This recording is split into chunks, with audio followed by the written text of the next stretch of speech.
All right, today we're going to talk about something really important: how to recognize the different kinds of abuse you might come across as an apprentice. Now, this isn't about making you a detective. It's about empowering you, giving you the confidence to spot the signs, trust your instincts, and know exactly how to report a concern safely. So let's dive in. So let me ask you, when you hear that word abuse, what's the first thing that pops into your head? For a lot of us, it's something physical, something really obvious. But as we're about to see, that's just a tiny piece of a much bigger puzzle. The truth is, it's often way more subtle. Abuse can hide behind a so-called joke, it can be disguised as someone just trying to help, or get brushed off as just office banter. So many people hesitate to say something because they think it has to be this huge, dramatic thing to count. Well, that's a myth, and we're gonna take it apart right now. So here's our plan. First, we'll get clear on what abuse actually looks like. Then, we'll break down the different ways harm can show up. And we'll finish with the most important part: what you can do to notice and report it safely. Okay, let's kick things off with a really powerful idea. Your role in all of this isn't to be an investigator or a judge. Nope, it's just about being aware. It's about learning to see things for what they are without feeling like you need to have all the answers. And this quote right here, it just says it all. Your job isn't to gather evidence or prove a case. It's simply to trust that little voice in your head, that gut feeling when a situation just feels off. And then you just need to know who to tell. That's it. That's where your responsibility ends and the official process begins. All right, let's get into the specifics, starting with the one that's usually the most visible: physical harm and neglect. This is what most of us think of first, but you'll see the definition is actually a lot broader than you might expect. So what do we actually mean by physical abuse in a workplace? Well, it's any behavior that causes you bodily harm. And this is so important. It's not just about someone deliberately trying to hurt you. It can be something obvious, like hitting or pushing for sure, but it can also be more subtle, like being handled roughly. Or, and this is absolutely critical for apprentices, being pressured to do a task that is unsafe or you haven't been trained for. Let me be 100% clear. Your safety is non-negotiable. It doesn't matter how new you are. And that flows right into this idea of neglect. This isn't just about someone not caring. It's a failure of their responsibility to you. If you're consistently not getting the right training or proper breaks or a safe environment to work in, that is a form of harm. Okay, so now we're gonna move from the stuff you can see to the stuff you can't. Emotional and psychological harm doesn't leave any visible bruises, but believe me, the damage can be just as real and just as serious. And it often happens right out in the open. So what are we talking about here?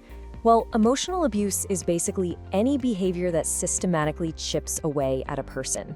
It's an attack on your confidence, your dignity, and your sense of what's real.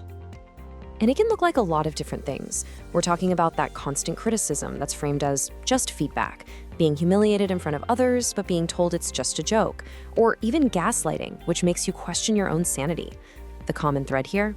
If someone's behavior consistently makes you feel small, anxious, or confused, that's a massive red flag. And, this also includes discriminatory abuse.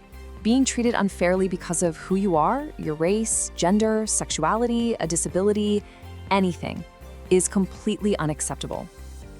An apprenticeship has to be a place where everyone feels included and safe. Period. This brings us to a huge one, and it's especially relevant for apprentices: the abuse of power. This is what happens when someone in charge, like a manager or a mentor, uses their authority to cause harm instead of to help you grow. This can show up in a few key ways. First, there's financial abuse, like an employer refusing to pay for legitimate expenses. Then there's exploitation. Think being pressured to work unpaid overtime all the time. And then there's institutional abuse. This is a big one. It's when a harmful practice, like cutting corners on safety, just becomes the way we do things around here. Now, we have to talk about sexual abuse and harassment. It is so important to understand that this is not just about physical acts. It's a whole spectrum of behavior that includes everything from unwanted comments and jokes to any kind of sexual pressure. So yes, it can be inappropriate touching, but it's also those relentless sexual jokes, unwanted texts, or someone using their position to pressure you. And I need to be crystal clear about this. You are never, ever responsible for someone else's inappropriate behavior. Ever. And of course, the world is complex, right? This isn't a complete list. There are other kinds of harm out there, things like domestic abuse, cyber abuse, or even radicalization, and they all work in a similar way. by exploiting trust and making someone feel vulnerable. It's all part of this bigger picture of just being aware. Okay, we've talked a lot about what to look for. Now for the most crucial part, what do you actually do? This final section is all about how you can turn that awareness into action, but in a way that keeps you safe. This right here is one of the most important things to get. Abuse is almost never one big, single event. It's usually a slow burn. It's a pattern of little things that add up over time until something that's totally unacceptable starts to feel, well, normal. And that's exactly why that gut feeling of yours, that little voice that says, something's not right here, is so incredibly important to listen to. So what do you do? It really boils down to this simple 3-step process.